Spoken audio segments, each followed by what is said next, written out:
no brillan por distintivos diseños, tampoco por motores grandes o de alto desempeño, y menos aún por acabados refinados o interiores lujosos. Aún así, sus fieles clientes encuentran en la marca coches con mucha personalidad y, sobre todo, sensaciones de calidad excepcional, de algo que está bien hecho y que va a durar toda una vida. Suzuki sostiene desde sus inicios una herencia de productos confiables bajo un espíritu de garantía y reputación japonesa. Si bien no son líderes absolutos en ventas como Toyota o Honda, y peor aún, ya no producen en dos de los mercados mundiales más importantes del mundo, China y Estados Unidos, la marca automotriz de la letra S continúa siendo un gigante global con una capitalización de mercado que ronda en los 20.000 millones de dólares y representa todo un camino de innovación ante la adversidad en la historia del mundo motor. ¿Cómo pasaron de fabricar telares a producir motocicletas y automóviles? ¿Quién fue el principal artífice de lo que es hoy en día? Hoy en Modo Enfoque retrocedemos hasta finales del siglo XIX para conocer los orígenes, proceso y éxito de Suzuki Motor Corporation, la marca que lleva por nombre el apellido del gran inventor japonés, Michio Suzuki. Antes de comenzar, recuerda activar el modo enfoque en tu celular para mejorar tu atención y productividad.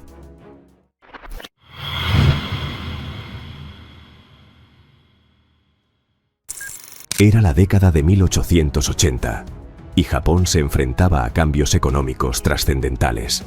Los 300 años de paz pronunciada en el periodo Edo habían finalizado y la restauración Meiji estaba en marcha con la apertura comercial del imperio japonés hacia el mundo, adoptando las bonanzas de la industrialización occidental.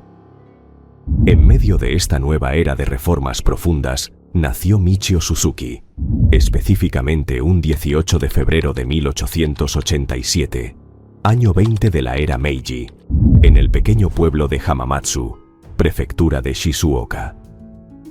En aquel entonces, el día a día era muy difícil. Hamamatsu era una ciudad principalmente conocida por sus agricultores y tejedores de seda, y la actividad económica de la familia Suzuki no era la excepción. Michio pasó su infancia en este entorno, trabajando desde muy pequeño en la recolección de algodón. Logró cursar algunos años de educación formal, pero estos finalizaron al término de la primaria, debido a la carencia económica. Aunque era consciente de la importancia del oficio familiar, esta actividad rutinaria realmente no despertaba su interés. Lo suyo eran las artesanías y el funcionamiento de mecanismos que mejorasen o facilitasen el día a día. De esta forma, en 1901, con 14 años de edad, decidió dejar la actividad agrícola familiar para ser aceptado como aprendiz de carpintero. La carpintería era considerada un oficio de mayor reputación, pero para aprenderla era muy común aceptar contratos bajo la tutela de un ebanista. Michio se comprometió a trabajar por 7 años, bajo la estricta guía de un reconocido carpintero de nombre Kotaro Immaura. No obstante, a tan solo 3 años de haber iniciado su nuevo oficio, la guerra ruso-japonesa repercutió directamente en la economía y la demanda. El requerimiento de artesanos calificados bajó, y la industria textil tuvo un boom comercial. De esta forma, Kotaro y Michio asumieron el rol de dar mantenimiento a telares en una fábrica. Kotaro consideraba el nuevo trabajo algo inadecuado para su expertise, pero el joven Michio Suzuki prosperó en este papel, convirtiéndose en un experto en el funcionamiento de telares. Finalizado su tiempo como aprendiz, Michio utilizó sus ahorros de todos estos años para, en 1908, hacerse de unas tierras en Nakajima, Hamamatsu, y montar un pequeño taller de reparación de telares. Curiosamente, en este periodo de tiempo, fue reclutado para enlistarse en el ejército imperial, pero inmediatamente fue derivado al área de reservas por su baja estatura. Un golpe de suerte que le permitió continuar su oficio en su nuevo taller.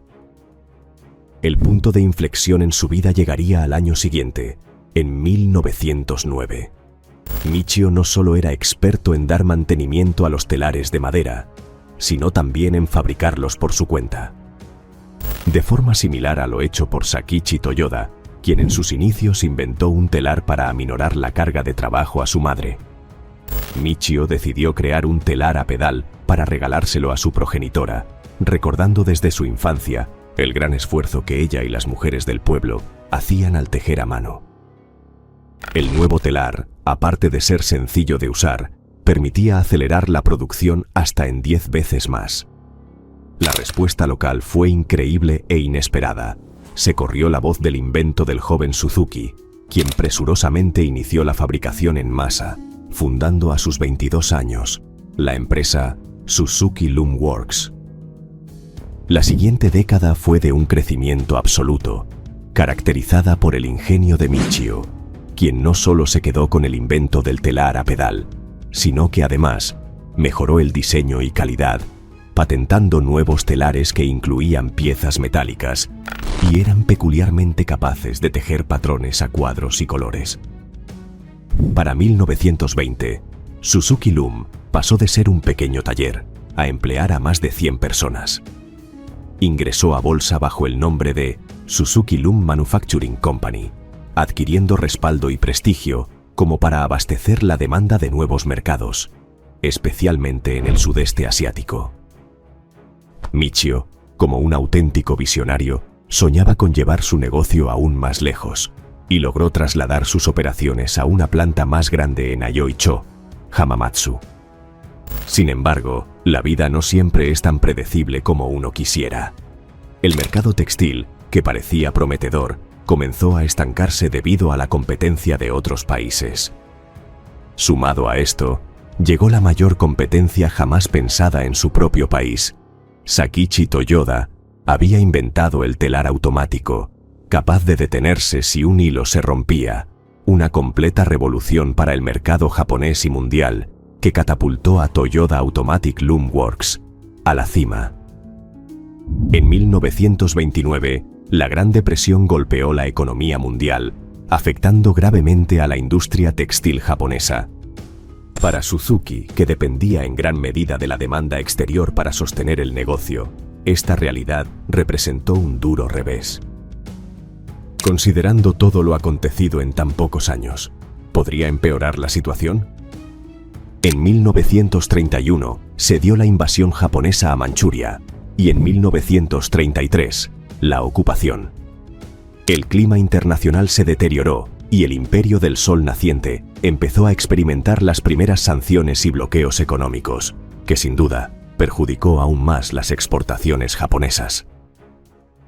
El complejo e inminente panorama llevó a Michio a replantearse el futuro de su empresa en una nueva industria en auge.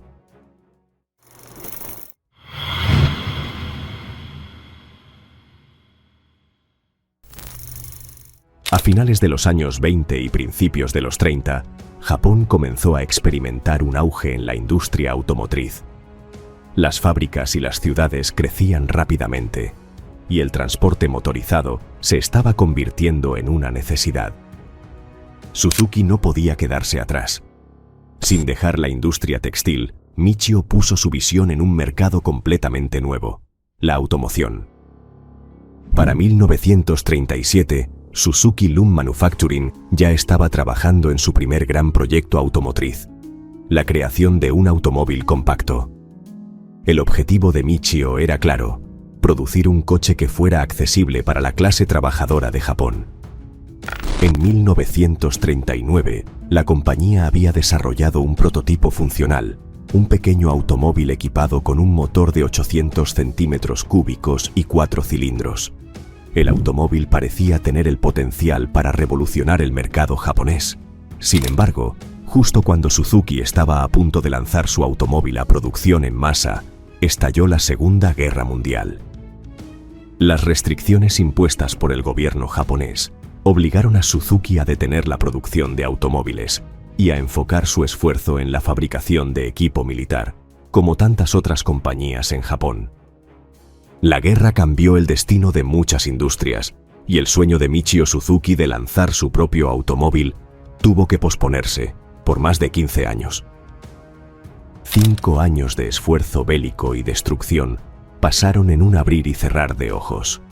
Y en 1944, la compañía de telares experimentó los primeros estragos directos de la guerra, cuando su nueva planta en Takatsuka, que se había instalado en 1939, fue gravemente dañada por los bombardeos aliados. Aunque se intentó reconstruir, la destrucción inminente de la planta llegó con el terremoto de Tonankai, el 7 de diciembre del mismo año. Tras la rendición japonesa, Michio y su familia, ahora con 2 hijas, yernos y nietos, se trasladaron a Hamamatsu para intentar reconstruir Suzuki Loom Manufacturing desde la planta principal, reactivando su negocio de telares. Pero en un país destruido y que necesitaba priorizar su reconstrucción, la industria textil pasó a segundo plano. Entre 1945 y 1950, Suzuki intentó diversificarse en la producción de instrumentos musicales, como órganos y armónicas, en un esfuerzo por mantener la empresa a flote. De alguna manera, para proporcionar cierta estabilidad en los años de ocupación aliada.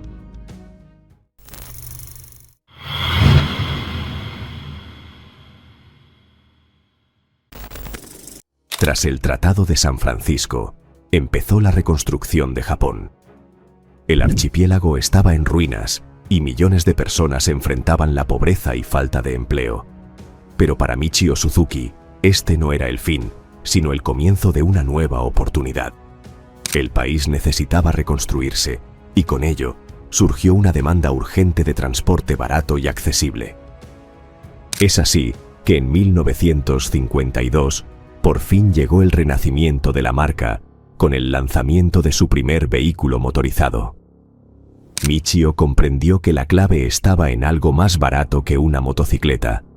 Así llegó la Power Free, una bicicleta motorizada con un pequeño motor de 2 tiempos de 36 centímetros cúbicos de apenas 1 caballo de fuerza. La peculiaridad de la Power Free que la hizo especialmente popular era que los usuarios podían elegir entre pedalear, utilizar el motor o combinar ambos modos según las condiciones del camino. La demanda fue tan alta que llegaron a producirse hasta 4.000 unidades por mes. Tras lograr esa impresionante cifra de ventas, Suzuki comenzó a desarrollar una segunda bicicleta con un motor más potente. Este segundo vehículo con más imagen de motocicleta, de 60 centímetros cúbicos y 2 caballos de fuerza, se llamó Diamond Free y salió a la venta en 1953, convirtiéndose en un éxito aún mayor, superando las 6.000 unidades por mes. Apenas al año siguiente, la compañía lanzó la Koyeda, su primera motocicleta real, y catapultó a Suzuki como un referente en el mercado local de los vehículos de 2 ruedas, compitiendo de tú a tú con Honda. Suzuki había encontrado su camino tras la posguerra y no había marcha atrás. La Koyeda se traduce como "This is the one" o "Esto es todo", gracias a sus revolucionarias prestaciones para la época, 90 centímetros cúbicos y un motor en línea de 4 tiempos que lograba alcanzar hasta 65 kilómetros por hora. Con este producto, Suzuki empezó a tejer su ADN deportivo, inscribiendo a la motocicleta en la carrera del MT Fuji Hill Climb, logrando triunfar sobre 86 rivales.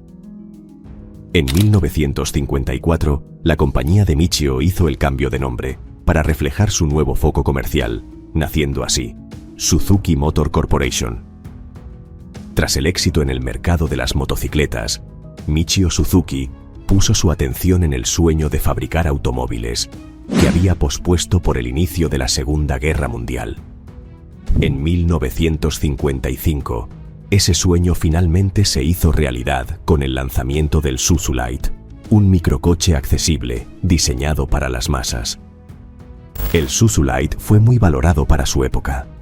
No solo fue uno de los primeros automóviles en Japón en ser producido en masa, sino que también fue pionero en el uso de tecnología avanzada para ese tiempo, como la tracción delantera, la suspensión independiente y la dirección de piñón y cremallera, tecnologías que se masificaron aún 3 décadas más tarde.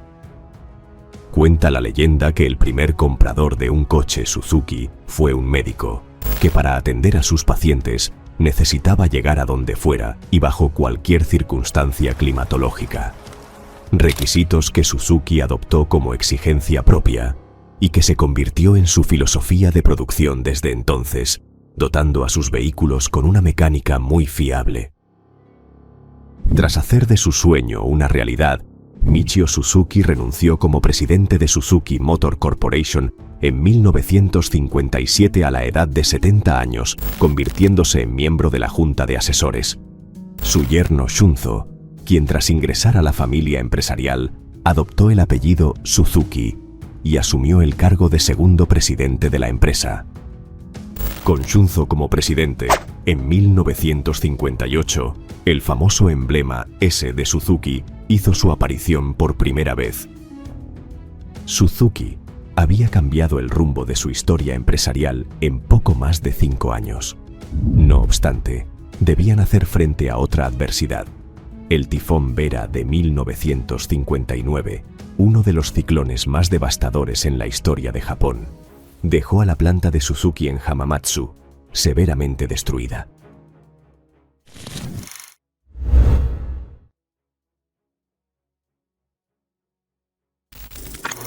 En la década de 1960, la planta principal fue reconstruida y Suzuki Motor continuó desarrollando su línea de automóviles e involucrándose en las competencias de motociclismo. En 1961 se introdujo el Carry Suzulight, que fue su primer utilitario, una microvan de carga ligera y el modelo precursor de toda la gama Suzuki Carry. En 1962 se proclamaron ganadores del campeonato en la isla de Man TT, en la categoría de 50 centímetros cúbicos, con el piloto alemán Ernst Degner. Y al año siguiente se llevaron el primer doble de su historia, al ganar las categorías de 50 y 125 centímetros cúbicos, de la mano de Hugh Anderson y Mitsuo Ito, el primer y único piloto japonés en haber ganado una carrera TT. En 1965, la compañía empezó a diversificar con la subdivisión Suzuki Marine, especializada en la fabricación de motores fuera de borda, uno de sus principales negocios hasta ahora. A la vez se presentó un K-Car, llamado Suzuki Fronte 800, caracterizado por un motor pequeño pero confiable y ahorrador de 360 centímetros cúbicos, un rotundo éxito en el mercado japonés.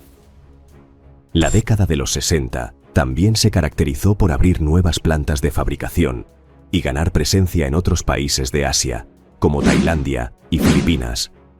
Pero sería en los 70s y 80s donde establecerían su alcance mundial, tomando presencia en Australia, China, Europa y Estados Unidos. En 1970 se presentó el Suzuki Jimny, un todoterreno compacto con tracción a las 4 ruedas. Gracias a sus capacidades y bajo costo, se convirtió en un éxito a escala global y uno de los más icónicos de la marca, que se comercializa hasta nuestros días. En 1977, Suzuki entró en el mercado de dispositivos médicos, fabricando sillas de ruedas eléctricas, lo que añadió una nueva dimensión a su portafolio de productos. A finales de la década se presentó el Suzuki Alto, otro coche pequeño dirigido principalmente al mercado japonés, pero que también tuvo un gran éxito en mercados emergentes como Latinoamérica. Es de precisar que este modelo se convirtió en inspiración para que la surcoreana y extinta Daewoo produjera uno de los mayores éxitos de su historia, el Tico. La década de los 80 supuso la alianza estratégica con la estadounidense General Motors y con el japonés Isuzu, y en 1982 pactaron acuerdos con Land Rover Santana para ingresar al mercado español. Además se dio el acuerdo más importante de Suzuki y que se mantiene hasta nuestros días, la alianza Maruti-Suzuki para acceder al mercado indio. Actualmente son el mayor fabricante de automóviles en dicho país, con más del 50% de cuota de mercado. En esta década se daría también el fallecimiento del genio inventor Michio Suzuki, a los 94 años de edad. Fue sin duda un inventor prolífico a lo largo de su vida, con más de 120 patentes en varias áreas de la ingeniería. Su dinastía, como pocas marcas en el mundo, sostiene aún el futuro de la compañía que fundó desde la época de los telares. En 1983 se introdujo el Suzuki Swift, un hatchback compacto diseñado para competir en el mercado de automóviles pequeños a nivel global. Se convirtió en un modelo imprescindible en la expansión internacional de Suzuki, especialmente en Europa y América. En Estados Unidos, ingresaría como el Chevrolet Sprint. El ingreso bajo la marca propia Suzuki a suelo norteamericano se daría aún en 1985 con el Suzuki Samurai, un pequeño todoterreno basado en el exitoso Jimny a un precio atractivo. En 1988 llegaría otro éxito mundial, el Suzuki Vitara, un SUV que inicialmente ofrecía capacidades todoterreno, pero también muy versátil para la ciudad. En la década de los 90 llegaron modelos como el Suzuki Wagon R, Suzuki Baleno y el Grand Vitara, conocido en otros mercados como Grand Nomad. No obstante, esta década representaría para Suzuki el inicio de un importante declive. General Motors había aumentado su participación en la compañía, pero ya arrastraba severos problemas financieros que desencadenaría en la desaparición de icónicas marcas como Pontiac, Saturn o Hammer, años más tarde, y que de alguna manera afectaron la influencia de la marca nipona en el mercado occidental.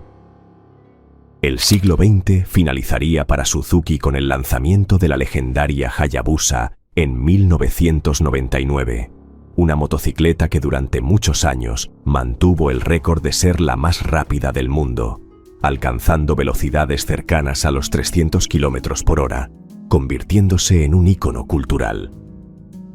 Al término de la década, Suzuki alcanzó la cifra de los 40 millones de motocicletas producidas y poco más de 10 millones de vehículos.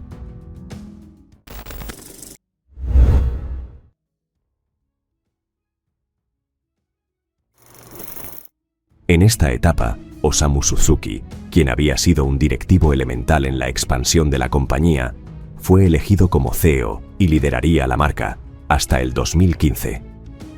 El nuevo milenio se caracterizó por cambios constantes en sus alianzas estratégicas, especialmente con General Motors, que se vio obligada a vender el 20% de su participación para lograr salvar financieramente algunas de sus marcas propias.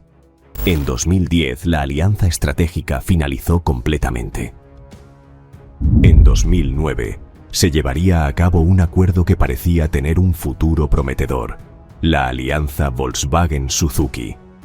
Los alemanes compraron el 19.9% en acciones con el fin de obtener un liderazgo dentro de Suzuki para acceder a mercados emergentes como India, mientras que los japoneses accedían a la tecnología alemana. Ese futuro prometedor acabó al poco tiempo. En 2010, comenzaron a surgir tensiones debido a la falta de confianza entre ambas compañías y las diferencias culturales. Volkswagen tenía expectativas de ejercer más control sobre Suzuki, mientras que Osamu Suzuki rechazaba la idea de que Suzuki se convirtiera en una marca más de Volkswagen. La falta de alineación en los objetivos estratégicos se agravó cuando Suzuki firmó un acuerdo con Fiat para el suministro de motores, lo que Volkswagen consideró una vulneración de los términos del acuerdo. En 2011, Suzuki solicitó la disolución del acuerdo, llevando la disputa a un tribunal de arbitraje. El fallo benefició a los japoneses, logrando recomprar las acciones y dando fin al acuerdo en 2015. Esta serie de ineficientes acuerdos estratégicos repercutió en su producción e imagen de marca. En 2012, dejaron de producir coches en Estados Unidos debido a una caída en picada de ventas. Eso sí, aún continúa operando con su división de motocicletas y motores fuera de borda. Y en 2018, también perdería terreno en otro mercado gigante, el chino. La marca dejó de fabricar sus coches debido a la creciente demanda del mercado por vehículos SUV y autos más grandes. La decisión se llevaría a cabo tras la finalización del acuerdo con Changan Automobile, cerrando una etapa de más de 2 décadas de operaciones. Las cosas mejorarían en 2019. La gigante Toyota vio con buenos ojos invertir en Suzuki y compró un 5% de participación, mientras que Suzuki se hizo con un 0,24% de acciones en Toyota. La reciente alianza le dio acceso a Toyota al mercado indio, que crece aceleradamente, y Suzuki ha logrado acceder a la tecnología híbrida y de electrificación que lidera Toyota desde hace varios años. Desde el 2015 hasta hoy, la compañía está dirigida por Toshihiro Suzuki, hijo de Osamu Suzuki y nieto de Michio, quien ha llevado a la empresa hacia esta nueva era de crecimiento, con un enfoque particular en la producción de vehículos híbridos y eléctricos, como la tecnología Smart Hybrid. Después de un siglo de existencia, sigue siendo una empresa familiar. Suzuki Motor Corporation al 2024 emplea a más de 60.000 personas en todo el mundo, cuenta con presencia en más de 190 países y una capitalización de mercado de aproximadamente $20.000 millones. Estos números se respaldan en su posición en ventas mundiales. Es el 9º mayor fabricante de coches y el 5º en motocicletas. El legado de Michio Suzuki sigue vivo en cada automóvil y motocicleta que lleva su nombre. La filosofía de innovación, eficiencia y accesibilidad que instauró desde siempre es el núcleo de la compañía.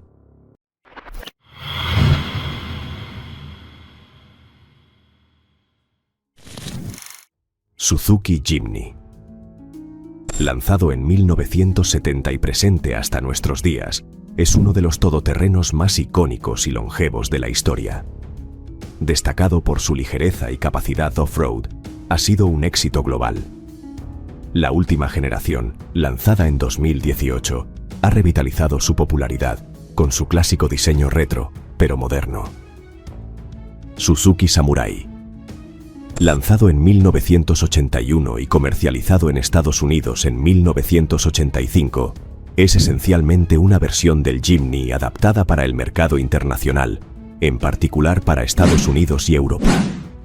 Aunque enfrentó algunas controversias por problemas de estabilidad, fue un modelo clave en la expansión de Suzuki. Suzuki Swift. Lanzado en 1983 y conocido en otros mercados como Cultus, es uno de los modelos más vendidos a escala global. Tras múltiples generaciones, su confiabilidad, eficiencia en combustible y agilidad urbana respaldan su éxito. Suzuki Vitara. Lanzado en 1988, el Vitara es un SUV compacto, inicialmente con prestaciones off-road, que abrió las puertas para que Suzuki entrara en el mercado global de SUVs ligeros. A lo largo de las décadas, ha evolucionado en diseño y tecnología, manteniéndose como un modelo popular en su categoría.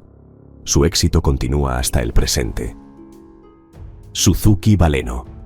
Lanzado en 1995, conocido también como Cultus Crescent, es un sedán y hatchback compacto que ha sido un éxito en mercados como India y el sudeste asiático. Su bajo costo y eficiencia lo mantiene en producción hasta nuestros días. Suzuki Grand Nomad. Lanzado en 1998, es también conocido como Grand Vitara y su versión más alargada como XL7. Ha sido la apuesta de Suzuki por ofrecer SUVs más grandes y orientados a un mercado familiar, pero a la vez versátiles fuera de la autopista. Suzuki Ignis.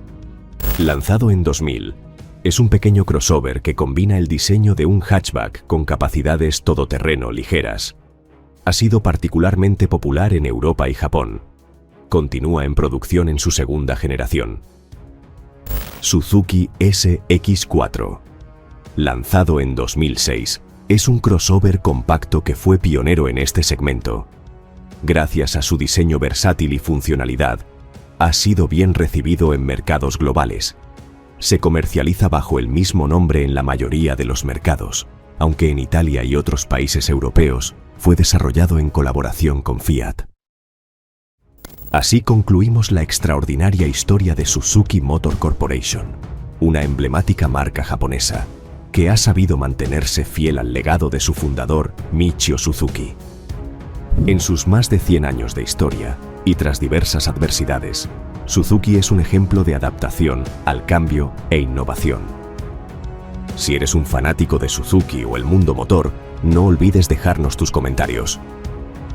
Si te ha interesado la historia de Suzuki, te invitamos a suscribirte a nuestro canal y activar la campanita de notificaciones para explorar la vida y logros de otros grandes personajes y marcas de la historia, desde una perspectiva empresarial.